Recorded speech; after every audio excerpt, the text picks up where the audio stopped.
ఊరిలో భార్యాభర్తలు ఇద్దరు పని కోసం వేరే ఊరు మాయపన్యాలందరికీ పని కోసం వెళ్తారు.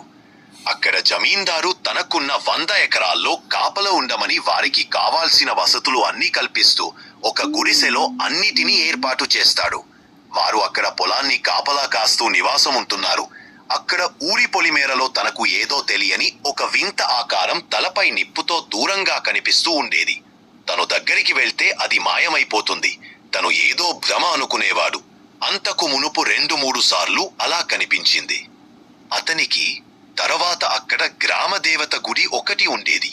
గ్రామస్తులు అమ్మవారికి పిండి వంటలు, మద్యం, కళ్ళు మొదలైనవి సమర్పించి వారు తమకు కావాల్సినవన్నీ తిని మిగిలినవి అక్కడ గ్రామదేవత వద్ద వదిలేసి వారు గ్రామంలోకి వెళ్లిపోయేవారు.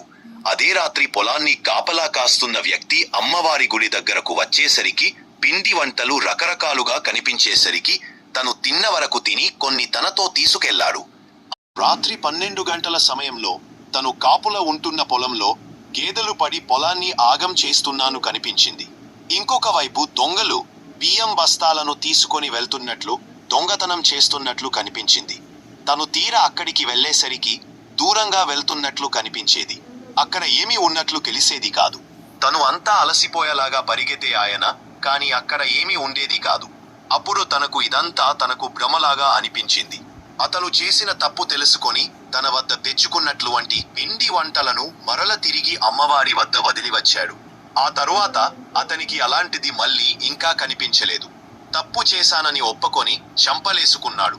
ఇది అంతా ఆ దేవత మహిమని గుర్తించాడు.